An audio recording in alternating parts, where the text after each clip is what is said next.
సభాధ్యక్షులు జగిత్యాల జిల్లా బీఆర్ఎస్ అధ్యక్షులు గౌరవనీయులు విద్యాసాగర్ రావు గారు,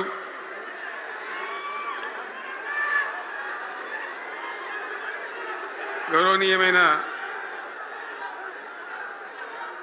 తెలంగాణ శాసన మండలి ప్రతిపక్ష నాయకులు గౌరవనీయులు సిరికొండ మత్స్యోనాచారి గారు,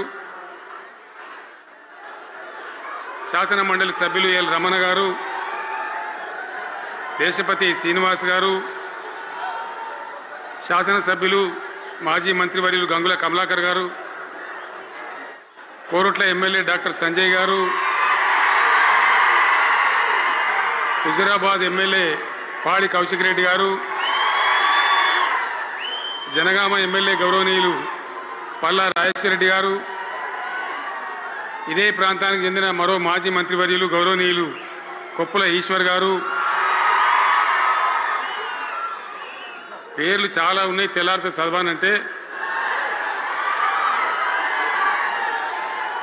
వేదికను అలంకరించిన మాజీ ప్రజాప్రతినిధులు, మాజీ జడ్పీ చైర్మన్లు, స్థానిక సంస్థల ప్రజాప్రతినిధులు, అందరికీ నా నమస్కారం. ఇదే జగిత్యాలకు సంబంధించినటువంటి అలిశెట్టి ప్రభాకర్ అని ఒక కవి ఉండేవాడు. ఆయన ఒక మాట చెప్పిండు, చీకట్లో జడుసుకుంటే ఒక చెట్టే నీ చుట్టూరా అరణ్యమై భయపెడుతుంది, గుండె అంటూ కలిగి ఉంటే, గుండె ధైర్యం ఉంటే నీ వెంట అదే పెద్ద సైన్యమై నిలుస్తుంది అని చెప్పిండు ఆయన. ఇలా నా కళ్ళ ముందు ఉన్నటువంటి మీరు, మీతో రెండింతలు బయట రోడ్ల మీద ఉన్నటువంటి అశేషమైనటువంటి జీవన్ రెడ్డి గారి అభిమానులు, మీ అందరి ఆశీర్వాదంతో ఈరోజు జీవన్ రెడ్డి గారి చేరిక కరెక్ట్గా, ఆయన గుండె ధైర్యం ఉన్నాడు కాబట్టి, ఉన్నట్టు నికాలస్గా మాట్లాడతాడు కాబట్టి ఇలా ఆయన నిర్ణయం తీసుకొని ఇంత పెద్ద సైన్యాన్ని తీసుకొని తెలంగాణ రాష్ట్ర భవిష్యత్ ప్రయోజనాల కోసం ఆయన బీఆర్ఎస్లో చేరిన విషయం మీ అందరికీ తెలుసు. ఆయన వెంట మీరందరూ వచ్చి, ఎవరైతే అందరూ ఈరోజు చేరినరో, ఇంకా రాని వాళ్ళు కూడా ఉన్నారో గ్రామాలలో, పట్టణంలో, మీ అందరికీ, ముఖ్యంగా జీవనన్న గారికి, ఆయన వెంట వచ్చినటువంటి ప్రతి పౌరుడికి, ప్రతి అన్నకు, ప్రతి తమ్ముడికి, ప్రతి చెల్లెకి కూడా పేరు పేరున బీఆర్ఎస్ రాష్ట్ర అధ్యక్షుడిగా నేను హృదయపూర్వకమైన స్వాగతం, సుస్వాగతం తెలియజేస్తా ఉన్నాను.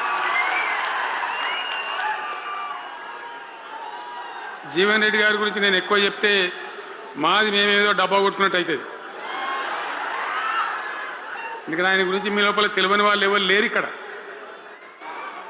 40-45 సంవత్సరాల నుంచి మేము స్నేహితులం, చాలా దగ్గర మిత్రులం. వారు చెప్పిన వారి ఉపన్యాసంలో భిన్న రాజకీయ సిద్ధాంతాల వల్ల విడివిడిగా పనిచేసినాం, కానీ మా స్నేహితంలో ఎప్పుడు లోపం లేదు. చాలా చాలా బాధలు, మంచి చెడ్డ సుఖాలన్నీ కలిసి పంచుకునే వాళ్ళం, అభిప్రాయాలు కూడా కలిసి పంచుకునే వాళ్ళం. బాబు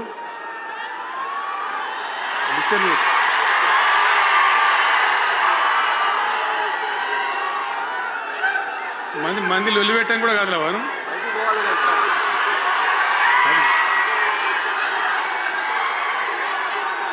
చాలా కలిసి పనిచేసినాం. ఆయనకుండే నిబద్ధత, ధైర్యంగా ప్రజా జీవితంలో పనిచేసిన పద్ధతి ఎంతమందికో చాలామందికి ఆదర్శంగా నిలిచినటువంటి వ్యక్తి.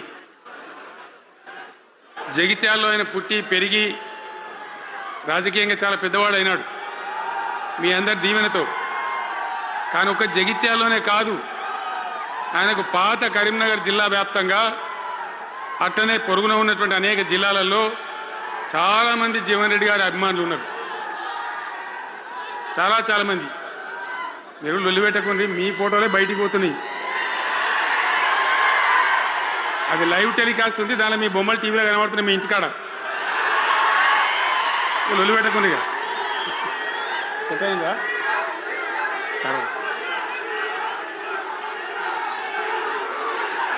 సో అట్లా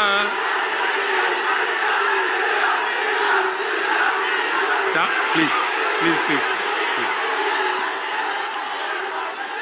చాలా విషయాలలో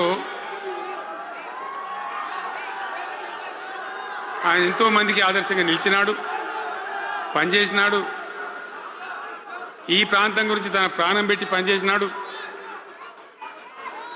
ఆయన మంత్రిగా ఉన్నా, ఇంకో హోదాలో ఉన్నా, ఎమ్మెల్యేగా ఉన్నా, ప్రతిపక్షంలో ఉన్నా తన ఏరియా అభివృద్ధిని ఏనాడు కూడా ఆయన విస్మరించలేదు.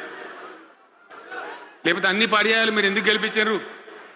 ఎందుకంత గుండెల్లో పెట్టుకున్నారు? నేను ముఖ్యమంత్రి అయినా వారు ప్రజాప్రతినిధిగా కరీంనగర్లో జరిగినటువంటి సభకు వచ్చింది. అందరూ మాట్లాడిన చాలామంది, తాను మాట్లాడుతూ ఒకటే మాట కోరిండు. అయ్యాక బోర్నపల్లి అనే కాడ గోదావరి మీద ఒక బ్రిడ్జ్ అవసరం మాకు, అది కంపల్సరీ కావాలి అంటే నేను ఇక హోదాలు బిదాలని మర్చిపోయి ఏంది జీవన్న మళ్ళీ చెప్పండి అంటే చెప్పిండు ఆయన. వెంటనే అక్కడి నుంచి ఆదేశాలు ఇచ్చి 70-80 కోట్ల రూపాయలు మంజూరు చేసి ఆ బ్రిడ్జ్ అప్పుడు కట్టించినాం. తన యొక్క నియోజకవర్గం పట్ల, తన ఏరియా పట్ల, తన పరిసర ప్రాంతాల ప్రజల పట్ల ఆయన కనపరిచిన ప్రేమ అదంతా కూడా చాలా అద్భుతం. అందుకే ఆయనకు అంత మంచి పేరు కూడా ఉంది. అది నాకంటే మీకు అందరికి బాగా తెలుసు. ఈ మధ్య వీళ్ళందరూ తయారైంది కదా, ఎవరు అంటే సర్వేలు చేసి ఇస్తారు. జీవన్ రెడ్డి గారు బీఆర్ఎస్లో చేరితే ఎట్లా ఉంటుంది ఏం కథ అని ఒక 2-3 వచ్చి సర్వేలు చేసింది. మీ నియోజకవర్గం కాదు, మీ నియోజకవర్గంలో ఆడం బాంబే పేలిపోయింది, దానిలో మాటనే లేదు. అసలు జగిత్యాల నియోజకవర్గం గురించి చర్చ లేదు. కానీ వాళ్ళు ఏం చెప్పినా సర్వే వాళ్ళు పక్కనున్న సొప్పదండి కావచ్చు, ధర్మపురి కావచ్చు, మేరిట్ల కొట్టుపల్లి కావచ్చు, ఇంకా చాలా కాన్స్టిట్యున్సీలు కావచ్చు, చాలా ప్రభావం ఉంటుంది జీవన్ రెడ్డి గారిది. ఒక అద్భుతమైనటువంటి దీంతో రాజకీయమైన ఇది వస్తాయని చెప్పి వాళ్ళు సర్వే చేసి చెప్పినారు. అది జీవన్ రెడ్డి గారికి ఉన్నటువంటి విశిష్టత. ఒక నియోజకవర్గానికో 10 మందికో కాకుండా తనకు ఏ హోదా లభించినా, ఏ హోదాలో పనిచేసినా చాలా బ్రహ్మాండంగా ఆయన ఇక్కడ ప్రాంతం కోసం తపన పడ్డాడు. ఒక ఉదాహరణ మీకు కనపడుతుంది. పేరు ప్రతిష్ట లేని వ్యక్తులు గ్రాడ్యుయేట్స్ కాన్స్టిట్యున్సీలో ఎమ్మెల్సీగా నిలబడితే గెలవరు. ఆయన శాసనసభ్యునిగా ఇక్కడ ఓటమి చెందినా ఇమ్మీడియట్గా మళ్ళీ ఎమ్మెల్సీగా పోటీ చేస్తే ఇక్కడ ఉండబడే విజ్ఞులందరూ కూడా బ్రహ్మాండంగా గెలిపించాను. ఎందుకు వాళ్ళు ఎందుకు అంటున్నా? అట్లా కాదు కదా, ఇక్కడ నేను మొత్తుకుంటున్నా, అక్కడ నువ్వు మొత్తుకుంటున్నావు, అర్థమవుతుందా?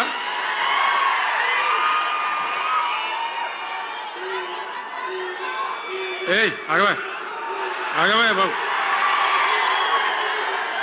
ఆవిడ వెనక ఊరేటోడు మనోడేనా? విజయసారు మనోడేనా? మోపాయింట్ ఐడియా కూడా మనోడేనా? బుక్కుండా పెట్టు. ఇంత దూరం వచ్చి మనం ఇంత సభ పెట్టుకొని 4 విషయాలు ప్రజలకు చెప్పుకోవాలి కదా. మరి ఈ బట్టి అరుపులరిస్తే ఏం లాభం? సో అట్లా జీవన్ రెడ్డి గారు తన రాజకీయ ప్రస్థానాన్ని ఒక సమితి ప్రెసిడెంట్గా ప్రారంభించి ప్రజా సమస్యల మీద పోరాటం చేసి సివిల్ లిబర్టీస్లో కూడా అడ్వకేట్గా నాడు ఎంతోమందికి పౌర హక్కుల సంఘానికి కూడా మద్దతు ఇచ్చి అచ్చమైన నికార్సైనటువంటి ప్రజా కార్యకర్త నిరూపించుకొని అంచెలంచెలుగా ఎదిగి ఇంతకుముందే ఆయన చెప్పినట్టుగా అనేకమైనటువంటి పదవులు ఆయన చూసినాడు. పదవులైన కొత్త కాదు, బ్రహ్మాండంగా శాసనసభ్యుని గెలవడం, మంత్రి పదవులు అలంకరించడం, అనేక రంగాలలో అనేక రకాలుగా పనిచేయడం అంతా కూడా మీకు తెలుసు. నేను కొత్తగా చెప్పే అవసరం లేదు. నేను ఒక్కటే మాట మీకు మనవి చేస్తా ఉన్నా. జీవన్ రెడ్డి గారు నేను మొన్న కలిసినప్పుడు ఒక మాట అనుకున్నాం. మేము ఎట్లా ముందుకు పనిచేద్దాం ఏంది, మేము ఇద్దరు మూలకోలం అనుకొని ఒక కుటుంబంలో అన్నదమ్ములాగా పనిచేద్దామని చెప్పిన నేను. ఇంత ప్రేమగా అంటే మనం ఒక కుటుంబంలాగా ఈ పార్టీకి బ్రహ్మాండమైన ఒక పిల్లర్స్ లాగా పనిచేసి ముందుకు తీసుకొని పోదామని చెప్పి నేను చెప్పడం జరిగింది. ఈరోజు పార్టీలో వారు చేరిన వెంటనే చాలా బ్రహ్మాండమైనటువంటి మనకు ఒక ఊపు వస్తూ ఉంది. నేను జీవన్ రెడ్డి గారిని కోరుతా ఉన్నా, జగిత్యాల మందం కాదు, జగిత్యాల జిల్లా కాదు, పాత కరీంనగర్ జిల్లా కాదు, మీరు ఆదిలాబాద్ చూడాలి, నిజామాబాద్ చూడాలి, పరిసర జిల్లాలు చూడాలి. పార్టీ ప్రధాన కార్యదర్శిగా ఈ నిమిషం నుంచి నేను అపాయింట్ చేసుకుంటా ఉన్నాను. బ్రహ్మాండంగా ఈ ప్రాంతం అంతా కూడా మీ సేవలు అవసరం ఉన్నాయి పార్టీకి. అదే కాదు, 600 ఏది ఏమైనా ఏమవుతుంది? 100% మళ్ళా బీఆర్ఎస్ గవర్నమెంట్ వస్తుంది. వస్తుందా? వస్తుందంటూ చేయలేవాటిలో ఒకసారి కెమెరాలు కడ దింపురా బాబు. వస్తుంది కదా? ఇవాళ జీవన్ రెడ్డి గారు పార్టీలో ఏ బాబు కౌశిక్ రెడ్డి ఇద్దరు ఆగబట్టరు వాళ్ళు.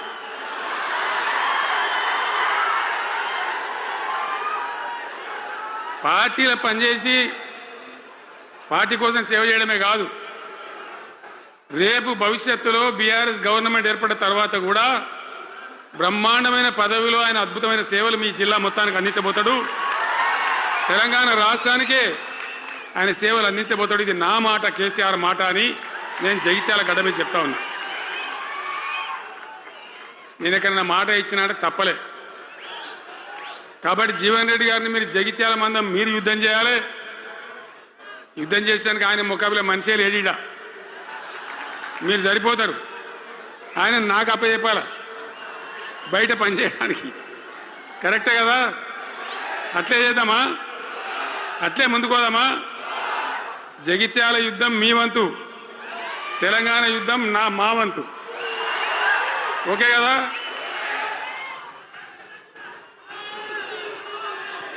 ఇప్పుడు ఏమైతుంది?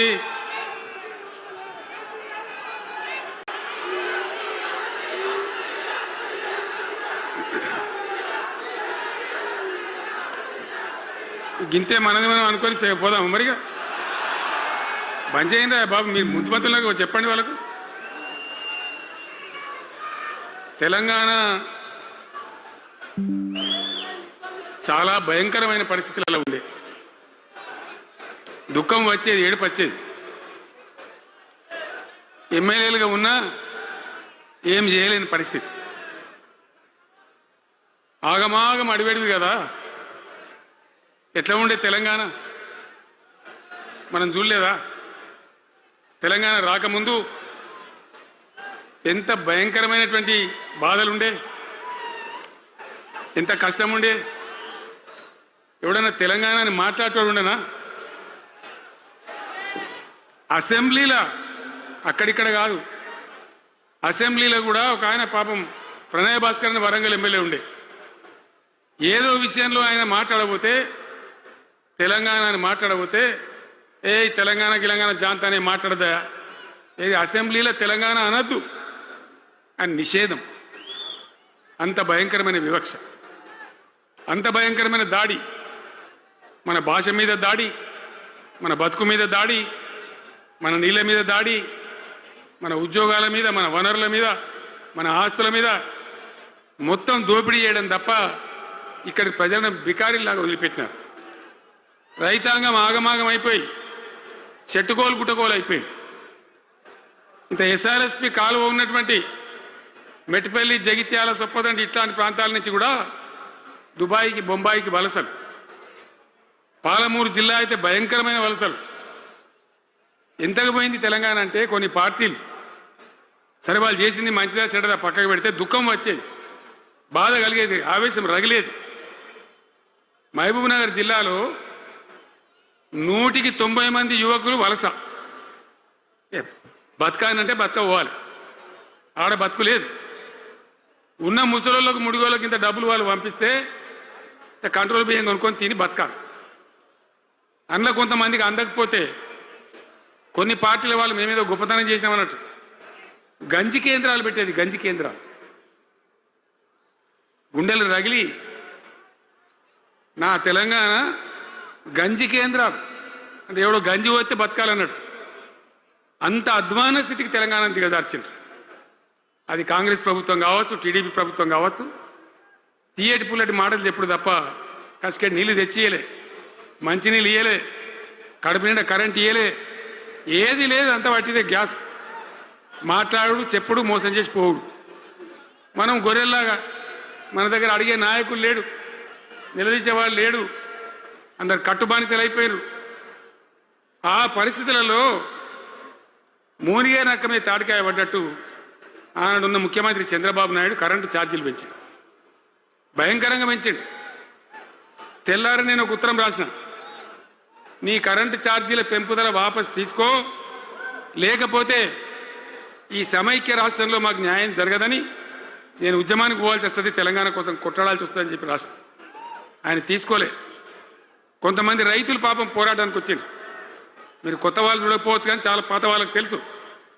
పోరాటానికి హైదరాబాద్కి వస్తే నిరసన తెలపడానికి పట్టబగలు 11:30 గంటలకు బషీర్ బాగులో ఇష్టం ఉన్నట్టు విచ్చలవిడి కాల్పులు జరిపి చంపేస్తే 3 రైతులు అక్కడికక్కడనే ప్రాణాలకి చచ్చిపోయారు. ఆ తర్వాత నిర్ణయం తీసుకున్నాం, ఇక లాభం లేదు, ఎదురు తిరిగితే కూడా వీళ్ళు కాల్చి చంపుతున్నారు, జెండా ఎత్తడం ఒకటే తప్ప మార్గం లేదని చెప్పి ఆనాడు నేను తెలంగాణ ఉద్యమానికి శ్రీకారం చుట్టాను. ఎంబడ ఎవడు వచ్చినా సరే రాకున్నా సరే ప్రజలు ఉన్నారు, యువకులు ఉన్నారు, చూసుకుందాం దేకలేంగని చెప్పి బయలుదేరితే ఎక్కిరిచుడు, ఏ వీడు బక్కపేదడు కేసీఆర్ గారు ఎవడో బొడి చేసి చంపేస్తాం అని ఒకడు మాట్లాడు, ఇది మగల పుట్టింది పుబ్బల పోతుంది ఇంకోడు మాట్లాడు, యాడికెళ్ళైతే హైదరాబాద్ తెలంగాణ వీడు దుకాణం పెట్టినని ఇంకోడు అనుడు, నానా రకాలుగా అవమానపరిచేటువంటి మాటలు మాట్లాడు. కానీ మొక్కవం ధైర్యంతో చిత్తశుద్ధితోని బయలుదేరి పోరాటం చేస్తాం. ప్రజలు జమైతా పోయిను. మీ అందరికి తెలుసు, ఇదే జగిత్యాలకు నేను ఎన్నోసార్లు వచ్చిన, కోరుట్లకు ఎన్నోసార్లు వచ్చిన, చొప్పదండికి ఎన్నోసార్లు వచ్చినా తిరగని ఊరే లేదు, తిరగని మండలాలు లేవు. అట్లా పక్షిలాగా మొత్తం తెలంగాణ తిరిగి విశ్వ ప్రయత్నం చేస్తే ఒక పెద్ద ఉద్యమ కెరటం తయారైన తర్వాత మేము కూడా తయారుపై మేము ఇస్తాం తెలంగాణ అని కాంగ్రెస్ పార్టీ మొదలుపెడితే సరే మంచి మాటగా ఎవడైతే ఇస్తే ఇచ్చినా ఎవడైతే కావాలి తెలంగాణ ఎవరితేంది అనే పద్ధతితోని కాంగ్రెస్తో జట్టు కట్టినాం, గెలిచినాం. అమాంతంగా నేను తెలంగాణ లేవట్టుకపోయి ఢిల్లీలో పెట్టాం. రాష్ట్రపతి ప్రసంగంలో వచ్చింది, కామన్ మినిమం ప్రోగ్రాంలో వచ్చింది, ఒక దశకు వచ్చింది. కానీ తర్వాత కాంగ్రెస్ పార్టీ కూడా వెనుకకు పోయి ఎగబెట్టే ప్రయత్నం చేసింది. అప్పుడు రోషియా అని ఒక ఆయన ముఖ్యమంత్రి ఉండే, ఆ రోషియా 14F అని ఒకటి తీసుకొని వచ్చాడు. హైదరాబాద్ సిటీలో మనోళ్ళకి ఇక పోలీసు ఉద్యోగం సెపరాజ్ ఉద్యోగం కూడా దొరకదు. అప్పుడు నాకు తిక్కరేగింది. ఇక నేను బతికుండగానే ఉద్యమం నాటిపోయిన నాయకుని నేను బతికుండగానే ఇక వీళ్ళు ఇట్లా F-15 E-15 R-15 తెస్తే ఇంకేం మిగులుతుంది, సావోరేవో తేల్చుకోవాలని చెప్పి ఆ రోజు నేను శపథం కట్టిన. ఉద్యోగ గర్జన చేసి సిద్దిపేటలో కేసీఆర్ సచ్చుడో తెలంగాణ వచ్చుడో, ఈ తల్లి ఆందకనే మంచిగా దేకలేంగని చెప్పి ఆ శపథం చేసి ఆనాడు ఆమరణ నిరాహార దీక్షకు బయలుదేరితే మొత్తం తెలంగాణ అల్లకల్లోలమైంది. మీరు కూడా ఎక్కడో అక్కడ వందల వేల గ్రామాలలో టెంట్లు, లులులు, పార్లమెంట్లో అల్లకల్లోలం, ప్రజలంతా గందరగోళం చేస్తే అప్పుడు ఒక ప్రకటన ఇచ్చింది. చిదంబరం అంటే ఆయన వచ్చి హోంమంత్రి, తెలంగాణ ఏర్పాటు చేస్తామని నువ్వు దీక్ష బంద్ చేయి. నమ్ముతాం కదా, కేంద్ర హోంమంత్రి చెప్పినాక మనం నమ్మాలి కదా. దీక్ష బంద్ చేసినాం. తెల్లారి ఆంధ్రలో మొత్తం రాజీనామాలు డ్రామా. 3వ రోజుకి మళ్ళీ వెనక్కి వెళ్ళిపోయింది. మళ్ళీ అప్పుడు జేఏసీ తయారు చేసి అన్ని పార్టీలను పెట్టి నానా తంటాలు పడి మళ్ళొక 3.5 ఏళ్ళు భయంకరంగా కొట్లాడితే మీరందరూ ఎక్కడి వాళ్ళు అక్కడ ఆశీర్వచనం ఇస్తే మీ ప్రేరణతోని మీ స్ఫూర్తితోని చివరికి తెలంగాణ రాష్ట్రం వచ్చింది కదా. వచ్చిన తర్వాత మీరేం చేసినారు, దీని మంచో చెడనో చూసే బాధ్యత నీకే అని చెప్పి నాకు అప్పచెప్పి పని మొదలు పెట్టాలి. ఎట్లా కొత్త కుండలో ఈగలు వచ్చినట్టు దీని ఆర్థికం తెలియదు, కథ తెలియదు, చాలా చాలా కష్టమైనటువంటి క్లిష్టమైన పరిస్థితి, అంత అలకటి పని కాదు. ఏం చేయాలా, ఎక్కడికక్కడ పెద్ద భయంకరమైనటువంటి బాధ, చాలా ఇబ్బంది. ఇదే జిల్లాల చాటిపల్లి ఉంటుంది, చొప్పదండి మండలంలో జిఆర్ రెడ్డి గారు అని చెప్పి పెద్ద ఆర్థిక శాస్త్రవేత్త, ఆయన బీహార్లో పనిచేస్తూ ఉండే. నేనే స్వయంగా జిఆర్ రెడ్డి గారికి ఫోన్ చేసి అన్న మన సొంత రాష్ట్రం వచ్చింది, మనం బాగు చేసుకోవాలి, మీరు రావాలి అని పిలిపించుకొని అట్లాంటి వాళ్ళందరినీ సమూహపరచుకొని ఒక ఎజెండా వేసుకొని బయలుదేరి. అంతకుముందు సమైక్య రాష్ట్రంలో మొత్తం తెలంగాణ చెరువులు నాశనం చేసింది. కాకతీయ రాజులు తవ్వించిన చెరువులు ఉండే మనకు బ్రహ్మాండంగా ఒక 75-80 వేల చెరువులు ఉండే. ఆంధ్ర పాలకుల సమైక్య పాలనలో మొత్తం నాశనం పట్టేసిండ్రు, కబ్జాలు పెట్టిండ్రు, నాశనం పట్టిండ్రు. చివరికి 40-44 వేల చెరువులు ఉండే. ఎక్కడ మొదలు పెట్టాలి, ఎవరి పేరు పెడితే బరకత అవుతుంది అని ఆలోచించి ఏ కాకతీయ రాజులైతే మనకు అన్నం పెట్టినరో వాళ్ళ పేరుతో ఇది బాగా చేయాలని చెప్పి మన మొట్టమొదటి కార్యక్రమం మిషన్ కాకతీయ. ఎందుకు మిషన్ కాకతీయ? ఆ చెరువుల దరిద్రం వదిలిస్తే, వాటిని బందోబస్తు చేస్తే, వాటిలో నీటి నిల్వ సామర్థ్యం పెరిగితే గ్రౌండ్ వాటర్ పెరుగుతుంది, బోర్లు బాగా నీళ్ళు వస్తాయి. కాబట్టి అక్కడి నుంచి ప్రారంభించి చేసినాం. అది కూడా తెలంగాణ ప్రజలు, రైతులు ఒక ఉద్యమంలాగానే చేసింది. మట్టి తీసుకొని పోండి, సారవంతంగా ఉంటుంది, మీ పొలాలలో పోసుకోమంటే లక్షల ట్రాక్టర్ల మట్టి తీసుకొని పోయింది తెలంగాణ రైతాంగం.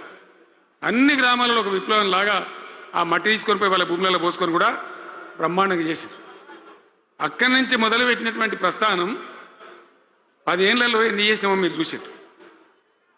బట్టి మాటలు మాట్లాడు, గప్కాలు కొట్టుడు కాకుండా నేను ఒక్కటే మాట మిమ్మల్ని అడుగుతున్నా, మీరందరూ కూడా చూసారు. శాసనసభలో నిలబడి ఈ రాష్ట్ర చరిత్రలో ఎవడన్నా ఒక ముఖ్యమంత్రి ఈ 5 ఏళ్లలో మిషన్ భగీరథ కంప్లీట్ చేసి ప్రతి ఇంటికి నల్లా పెట్టి మంచినీళ్ళు ఇవ్వకపోతే మల్ల తేపకు నేను నిలవడం, ఓట్లు అడగం అని చెప్పిన ముఖ్యమంత్రి ఎవరన్నా చూసినామా? నేను చెప్పిన మాట అసెంబ్లీలో నిలబడి చెప్పి ఆ 5 ఏళ్లలో మిషన్ భగీరథ నీళ్లు తెచ్చి 100% కులం మతం సంబంధం లేకుండా తండాలు మారుమూల పల్లెలకు కూడా ప్రతి గ్రామానికి ట్యాప్ పెట్టి, ప్రతి ఇంట ట్యాప్ పెట్టి మంచి స్వచ్ఛమైనటువంటి నీళ్ళు తెచ్చిచ్చింది. 5 ఏళ్ళు నడిచింది, నడవలే? మిషన్ భగీరథ నీళ్ళు పుష్కలంగా రాలే? ఏమైనా రాలేదా? వచ్చినాయా? మరి ఇప్పుడు ఏం రోగం పుట్టింది నాకు అర్థం కాదు. ఇప్పుడు ఎందుకు గుంటుతుంది అది? ఎందుకు నీళ్ళు ఎత్తలేవు? వస్తున్నాయా ఇప్పుడు? మరి ఏం చేయాలా? లాగులు వలిగేదాకా చంపాలి. మంచి మాట కాకపోతే ఏం చేస్తారు? మంచిగా కట్నే ఇల్లు పెట్టిపోయి కదా, 5 ఏళ్ళు నడిచింది కదా, మరి మీకేం బీమారీ వచ్చింది నాకు అర్థం కాదు. ఇంత పొడుగు మాటలు మాట్లాడుతుందా? అడ్డం పొడుగు మాట్లాడుతుందా? పొద్దున్న లేస్తే కేసీఆర్ చావాలి, నువ్వు 1000 జన్మలు ఇచ్చినా నేను చావనా కొడుకు అనుకుంటున్నావు.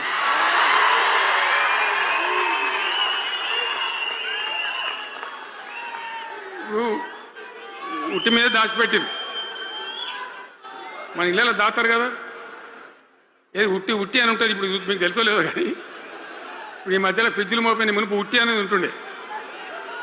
ఎండిపోయిన చేపలోకి నీ రొయ్యలో అబ్బాయి ఉంటుంది, వరుగులు ఉంటే దానిలో పెడుతురు.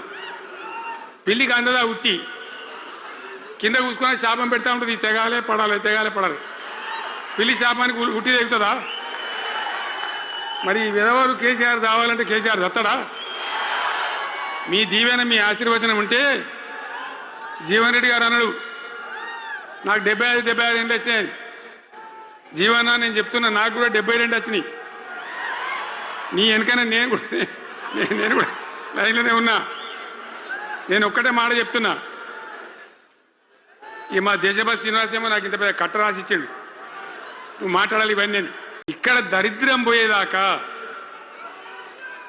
ఇక్కడ టాప్ టు బాటం అన్ని వర్గాల ప్రజలు ఇది మా తెలంగాణ, మేము గర్వంగా బతుకుతాం, సంతోషంగా బతుకుతాం, అన్ని వర్గాల ప్రజలు తలెత్తుకొని వచ్చేదాకా మనం సేవ చేయాల్సిందే, చివరి శ్వాస దాకా కూడా చేయాల్సిందే, తప్పనే తప్పదు. బ్రహ్మాండంగా ముందుకు తీసుకొని పోవాలి. మీరు కూడా నాకు 75 వచ్చింది కాదు, ఇవాళ మీరు 50-25 ఏళ్ళు తగ్గిపోయింది మీ వయసు. అంత యువకునిలాగా అంత ఉత్సాహంగా ముందుకు దూసుకొని పోదాం. తెలంగాణ ఎట్లా మంచి దాని సంగతి చూద్దాం. ఇక ఇప్పుడు అన్నీ ఒక పొదరిల్లాగా చేసినాం. కరెంటు చక్కగా ఉండేనా? కేసీఆర్ రాకముందు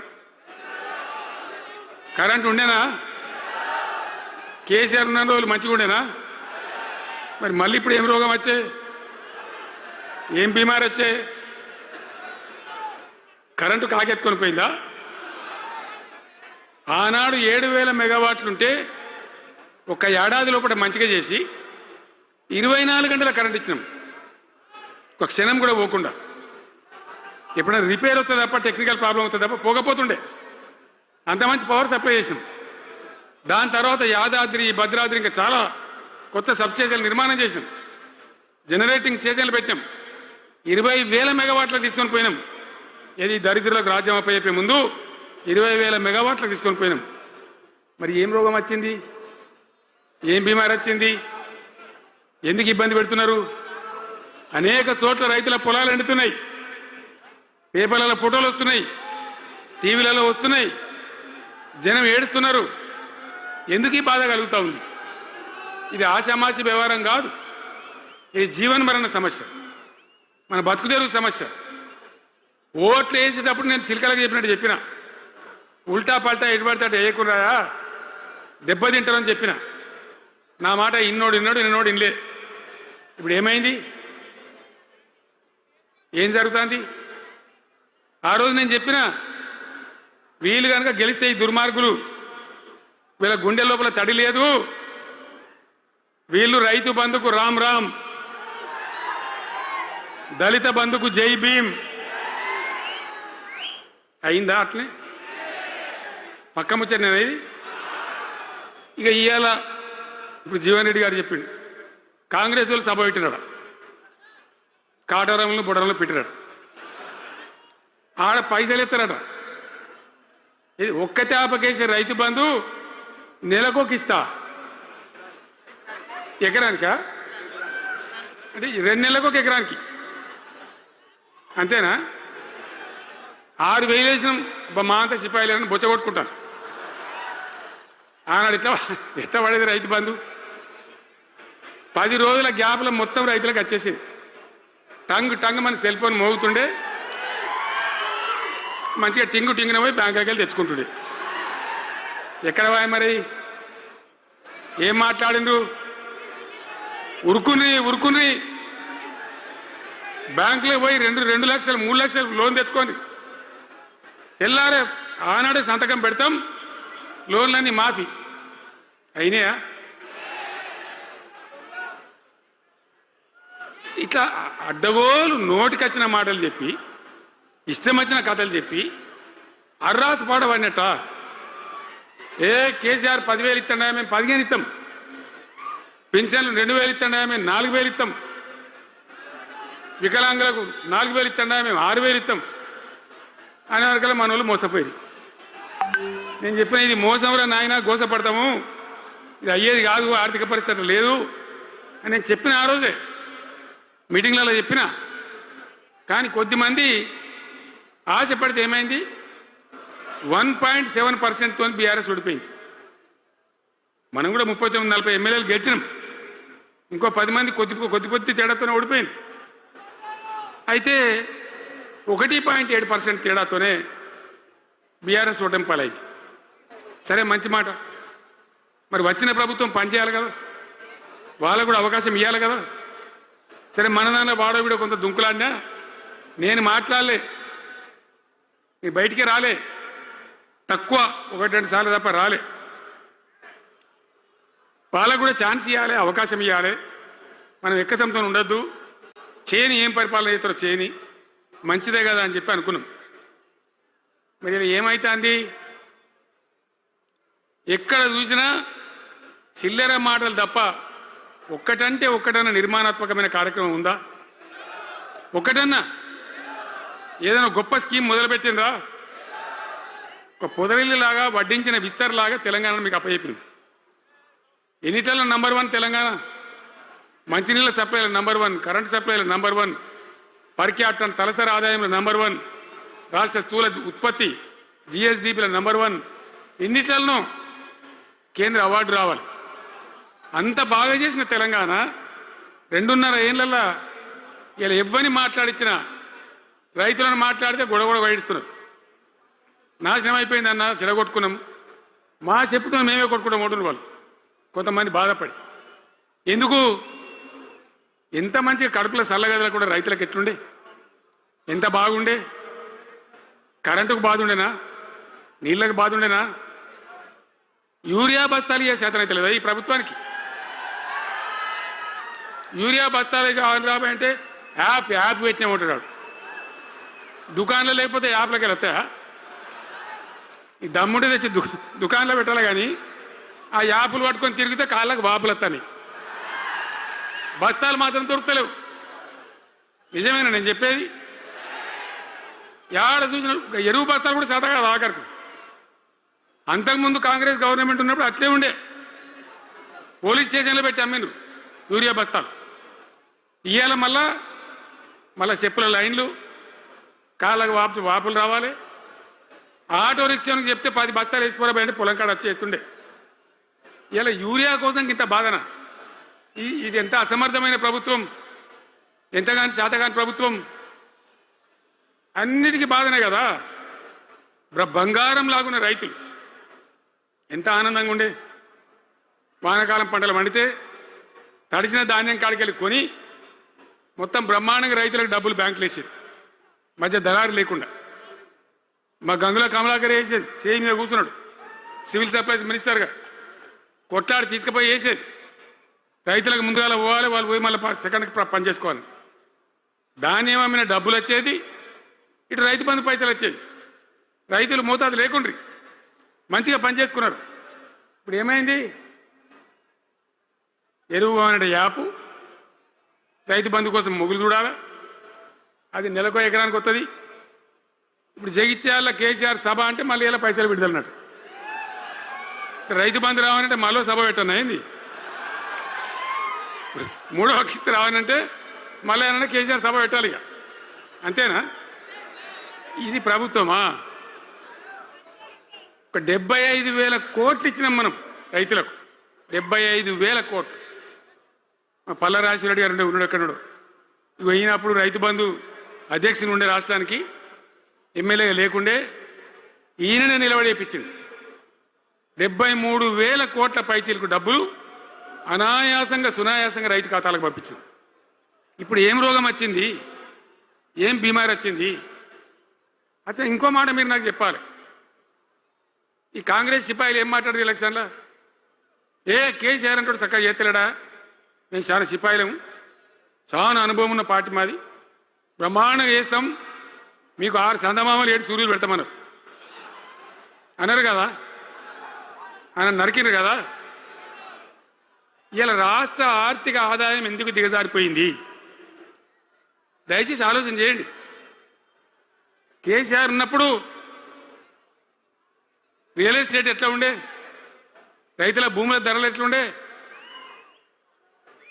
హైవే పక్కకుంటే 2 కోట్లు 3 కోట్లు, డాంబర్ రోడ్ పక్కకుంటే 1 కోటి రూపాయలు ధీమా ఉండే రైతులకు. ఇంత అమ్మాయిందిరా పెళ్లి చేయాలంటే పావడంత అమ్మి చేత పోవా, వాళ్ళ దగ్గర అమ్మి చేత బిల్డింగ్ కట్టుకుంటా. ఈరోజు అమ్మేటోడు ఉన్నాడు కానీ కొనేటోడు లేడు. నిజమేనా ఈ మాట? నిజమా కాదా? ఏమైంది మరి? ఏం రోగం వచ్చింది? రాష్ట్రంలో ఏ వాళ్ళని మాట్లాడించినా, ఎవరిని అడిగినా ఇదే బాధ. ఈ విధంగా రైతుల భూముల ధరలు పడిపోయినాయి, రాష్ట్ర ఆర్థిక పరిస్థితి పడిపోయింది, మంచినీళ్ళకు గోసపడాలి, రైతాంగం అన్నిటికీ గోసపడాలి. ఇవాళ మక్కలండి, మక్కలు వచ్చినాయి, పెడితే కొంటమని చెప్పారు, కొనకపోతే కొనమని చెప్పారు. ఈ శాతగాని దొంగతనం ఎందుకు? లోపల అధికారులకేమో కొనకూడదు అని చెప్తున్నారు, మీది కొంటమని చెప్తున్నారు. మక్కలు కొనే ధీమా ఉందా? ఇవాళ కొంటుండ్రా? వడ్లు కొంటుండ్రా? కొనకపోగా మళ్ళీ ఇంకా బోనస్ ఇస్తామని ఒక బోగస్ మాట. ఎవరికైనా నచ్చిన బోనస్ వస్తుందా? వాటిదే బోనస్, అంత బోగస్. ఈ విధంగా పంట వేసిన కాడి నుంచి పంట కొనుగోలు దాకా బీఆర్ఎస్ ప్రభుత్వం అన్న నిలబడ్డది, రైతులకు తోడుగా నిలబడ్డది, రైతులను ఆదుకున్నది. ధాన్యం తడిసిపోతే కూడా కొన్నది. కానీ ఇలా రైతాంగం అంతా ఆగమాగం. రైతు బంధు ఎప్పుడవుతుందో తెలియదు, ధాన్యం కొనరో తెలియదు, కొంటే పైసలు తొందరగా వస్తాయో రావో తెలియదు. చాలా సతమతమవుతున్నారు. రైతులను మాట్లాడితే చాలా తప్పు చేసుకున్నాం సార్, పొరపాటు అయిపోయింది అని బాధపడుతున్నారు. చేనేత కార్మికులు మంచిగా ఉండ్రి, మళ్ళీ వాళ్ళ ఆత్మహత్యలు స్టార్ట్ అవుతున్నాయి. వాళ్ళకి ఇచ్చే ఆర్డర్లన్నీ బంద్ చేసిండ్రు. ఇంకెవరికి ఇస్తారట కమిషన్ల కోసం, అది వాళ్ళని అవస్థ పెడతా ఉన్నారు. ఉద్యోగులు ఆనాడు మనం 72% ఇచ్చినాం. వాళ్ళు తెలంగాణ ఉద్యమంలో పనిచేశారు కాబట్టి టీఎన్జిఓ అంటోళ్ళు సమైక్య రాష్ట్రంలో కూడా వాళ్ళ ఉనికి పొడగొట్టుకోలే. టీఎన్జిఓగానే ఉన్నారు తెలంగాణ ఎన్జిఓలుగా. కాబట్టి వాళ్ళని గౌరవించి గుర్తించి బ్రహ్మాండంగా 72% పిఆర్సీ ఇచ్చినాం. ఇలా 7 రూపాయలను ఇచ్చిండ్రా, 7% అని ఇచ్చిండ్రా. ఏమైంది? ఏం బీమారైంది? ఎంతమందిని మోసం చేస్తారు? ఆఖరికి వస్తే పరిస్థితి ఏంది? ఇలా రాష్ట్రంలో రిటైర్డ్ ఉద్యోగస్తులకు కూడా వాళ్ళకి రావాల్సిన బకాయి, వాళ్ళు దాచుకున్న డబ్బులు వీళ్ళు ఇచ్చే మెహర్బానేం లేదు, ఆ డబ్బులు కూడా ఇచ్చే పరిస్థితి లేదు. ఆటో రిక్షా కార్మికులు మాట్లాడితే అన్నయ్య ఈరోజు పనికి మాలిన ఫ్రీ బస్సు పెట్టిండ్రు, మా పుట్ట కొడుతున్నారు, మేము నాశనం అయిపోయినాం, వాళ్ళు ఏడుస్తూ ఉన్నారు. పిల్లలకు అది నేమ్ పెట్టలే. ఆయన కాంగ్రెస్ ముఖ్యమంత్రి అయినా రాజశేఖర రెడ్డి గారు ఉన్నప్పుడు పెట్టిండు ఇది ఫీజు రియంబర్స్మెంట్ అనే స్కీమ్. మంచి లాభం జరిగింది. నేను దాన్ని కొనసాగించిన. ఇలా మొత్తం బీసీలకు ఎస్సీలకు పిల్లలందరికీ ఫీజు రియంబర్స్మెంట్ రాక 10-12 వేల కోట్ల బకాయిలు పెడితే వాళ్ళు ఆగం, వాళ్ళు రోడ్డున పడరు. కోర్టుకు పోతే పిల్లల దగ్గర వసూలు చేసుకోని చెప్పి కోర్టులు చెప్తా ఉన్నాయి. వాళ్ళ గతి ఏం కావాలి? ఇప్పుడు ఎవరిని కదిలిచ్చినా ఈ రాష్ట్రంలో, ఎవరిని మాట్లాడించినా, ఒక విద్యార్థిని మాట్లాడినా, ఒక రిటైర్డ్ అయిన ఉద్యోగిని మాట్లాడినా, పనిచేస్తున్న ఉద్యోగిని మాట్లాడినా, రైతాంగంతో మాట్లాడినా ప్రతి వాడు అసంతృప్తి, ఒక బాధ, మాకేదో అన్యాయం జరిగినటువంటి పరిస్థితిలో మాట్లాడుతూ ఉన్నారు. చదువుకునే వాళ్ళు ఉంటే వాళ్ళకి విదేశాల్లో సీట్లు వస్తే 20 లక్షల రూపాయలు ఇచ్చాం. అంబేద్కర్ పేరు మీద, జ్యోతిబా పూలే పేరు మీద ఎస్సీ పిల్లలకు, బీసీ పిల్లలకు, ఓసీలలో కూడా నిరుపేదలకు ఇచ్చినాం. ఇలా దాన్ని బంద్ పెట్టిండ్రు. వాళ్ళు ఆగమైపోతూ ఉన్నారు. అన్నీ కూడా సర్వనాశనం చేస్తూ ఉన్నారు. అన్ని స్కామ్లు, కుంభకోణాలు, భూ కబ్జాలు. పొద్దున్న లేస్తే పేపర్ తిప్పితే బాధ కలిగేటువంటి పరిస్థితులు. సో ఈ రకంగా సింగరేణి, అద్భుతంగా ఉన్న సింగరేణి నాశనం చేసి ఇలా బొగ్గులకు స్కామ్, సివిల్ సప్లైస్ల స్కామ్, మొత్తం అని కూడా స్కామ్లు, దోపిడీ తప్ప ప్రజలకు పనిచేసే పరిస్థితి లేదు. మరి ఏం జరగాల? కాంగ్రెస్ వాళ్ళు చెప్పిన మాటలు వింటే ఈ మాటలు కోటలు దాటినట్టు ఇష్టం ఉన్నట్టు చెప్పారు. చివరికి ఏందిరా ఇప్పుడు 2.5 ఏళ్ళు గడిచిపోయింది. మరి ఏంది కథ? కాకికి పెడదామంటే కంకెడి లేవు, పిట్టకి పెడదామంటే పిడికెడి లేవు. వటియే ముచ్చట్లు, వటియే మాటలు తప్ప ఎక్కడ ఏం జరిగింది లేదు. ఏ డిపార్ట్మెంట్లో కానీ, ఏ రంగంలో కానీ, ఒక ఇరిగేషన్లనా, ఒక కరెంట్లనా, ఇంకో దానిలనా, ఒక అర్బన్ డెవలప్మెంటా, రూరల్ డెవలప్మెంటా ఏమైనా జరిగిందా? ఆనాడు మన పల్లెలు బాగు చేసుకోవాలని చెప్పి దేశంలోనే ఎక్కడ లేని విధంగా పల్లె ప్రగతి కార్యక్రమాలు చేసినాం. ప్రతి ఊరికి అన్నేళ్ళ తెలుగుదేశం కాంగ్రెస్ గవర్నమెంట్లు ఉంటే చచ్చిపోతే ఏడగాలేసుకోవడం జాగ కూడా చూపించలే. ప్రతి గ్రామానికి ఆనాడు మనం వైకుంఠ ధామాలు కట్టినాం. ప్రతి గ్రామంలో క్రీడా ప్రాంగణాలు కట్టినాం. ప్రతి గ్రామంలో నర్సరీలు పెట్టినాం. ప్రతి గ్రామంలో పల్లె ప్రకృతి వనాలు పెట్టినాం. ప్రతి గ్రామ పంచాయతీకి ట్రాక్టర్ ఇప్పించినాం. ఆనాడు చెత్త తీసేది. ఇలా పనిచేస్తున్నాయి ట్రాక్టర్లు. ఊళ్ళలో ట్రాక్టర్లు పనిచేస్తున్నాయన్నా, మూలకు పడ్డాయి, డీజిల్ పోసే దిక్కులేదు. ఏం చేయాలి? పల్లె ప్రకృతి వనం పెడితే దాన్ని నీళ్ళు పోసే దిక్కులేదు. ఏం రోగం వచ్చింది? ఏం బాధ? డీజిల్ లేదా? ఆ తెలివి కూడా లేదా? ఆ రోజు నేను చెప్పిన ఆర్థిక శాఖ కార్యదర్శిని పిలిచి అవసరమైతే ఎమ్మెల్యేల జీతాలు బంద్ పెట్టుండ్రు కానీ గ్రామ పంచాయతీల డబ్బులు మాత్రం విడుదల చేయండి అని చెప్పండి. అంత టెన్షన్గా డబ్బులు పంపించేది, కార్యక్రమాలు జరిగేది, గ్రామాలు మంచిగా ఉండేది. అది నాశనం పట్టిండ్రు. మున్సిపాలిటీలు అయితే మురిక్కుపాలు అయిపోయినాయి. మరి ఏం చక్కగా ఉన్నట్టు?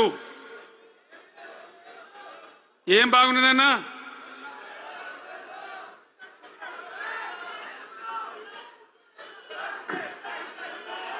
అందుకే జీవన్ రెడ్డి గారు లాంటి సీనియర్ నాయకుడు అనుభవం ఉన్న వ్యక్తి నోటికెళ్ళి ఏం మాట వచ్చింది? కాంగ్రెస్ పోవాలి, బీఆర్ఎస్ రావాలి. ఎందుకు వస్తుంది ఆ మాట? వటిగానే వస్తుందా? బాధ్యత లేకుండా వస్తుందా? ఏది చూసినా కూడా చక్కదనం లేకపోతే, పొద్దున్న లేతే దోపిడి తప్ప ఇంకోటి లేకపోతే ఎందుకు ఈ పరిస్థితి వస్తుంది?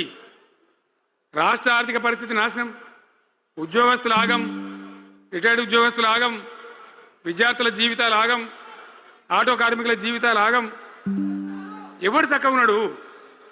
సంతృప్తి ఎవరున్నారు? ఏం జరుగుతూ ఉంది? ఇది ఈ రాష్ట్రంలో ఉన్న పరిస్థితి. ఇక నేను చెప్పానంటే తెల్లారిదాకా చెప్పచ్చు.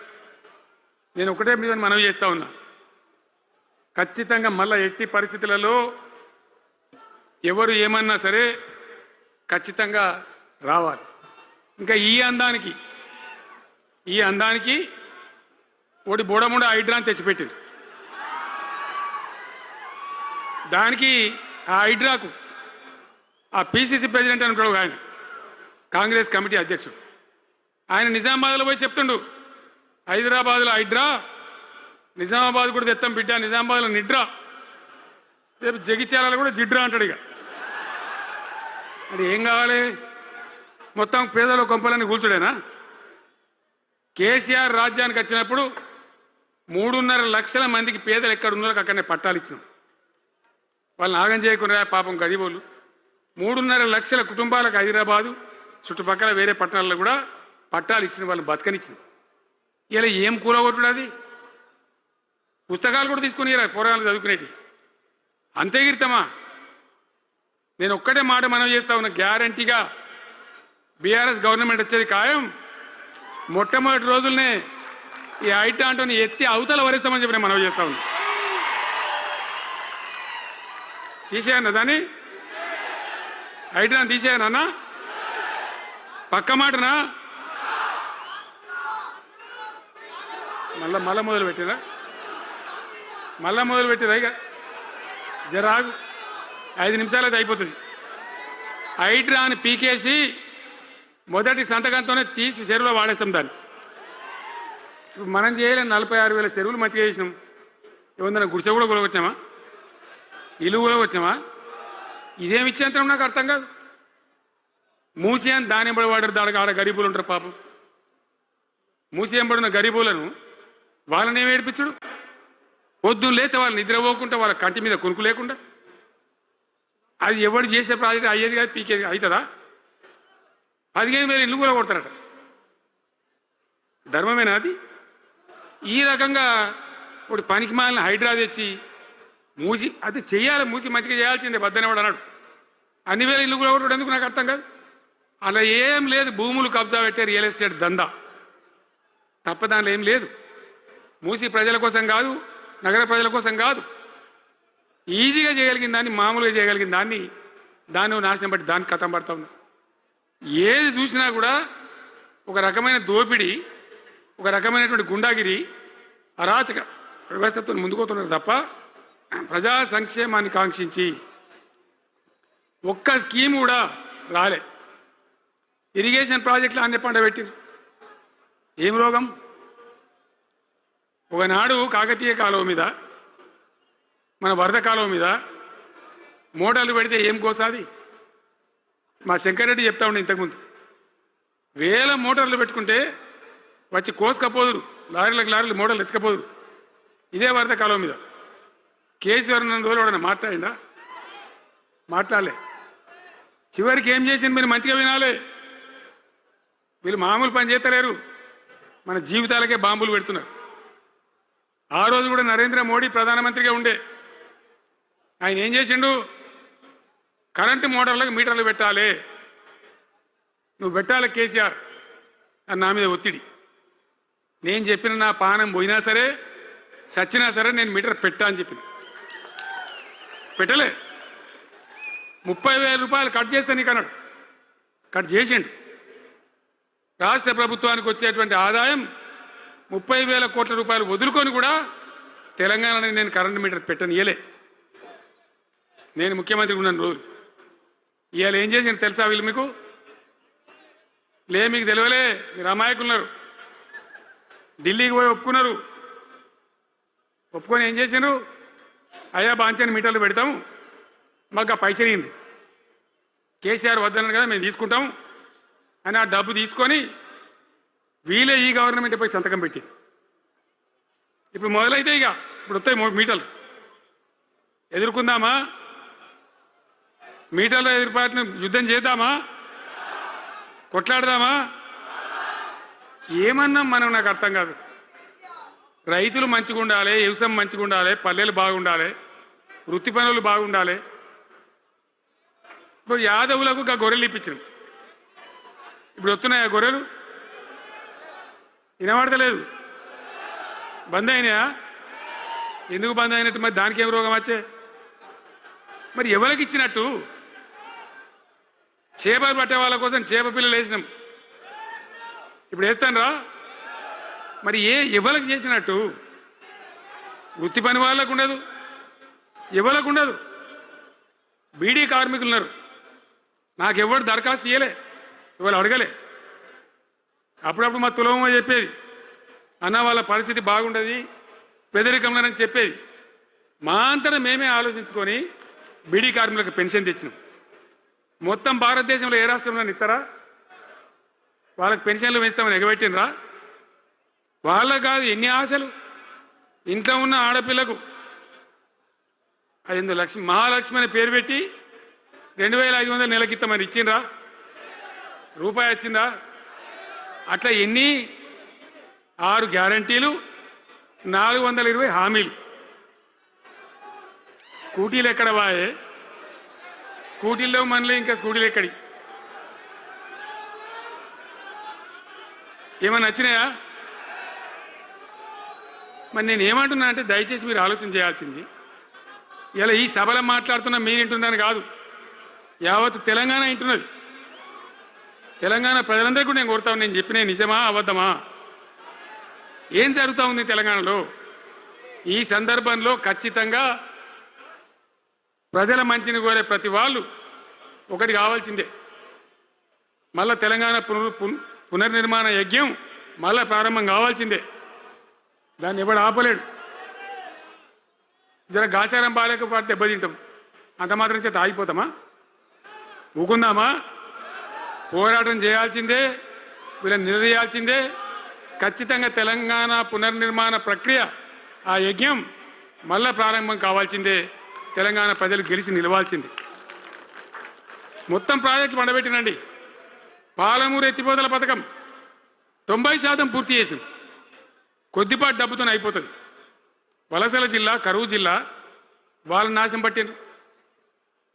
అన్ని అబద్ధాలు, ఒక్కటి కూడా ఒక క్రియాన్వితమైనటువంటి ప్రజలకు పనికొచ్చేటువంటి ఏ రకమైన నిర్మాణాత్మక పని లేకపోగా కూల్చివేతలు, కాల్చివేతలు, పోలీస్ దాడులు, ఎవడన్నా ఎదురుగా మాట్లాడతామని పట్టుకపోవడు.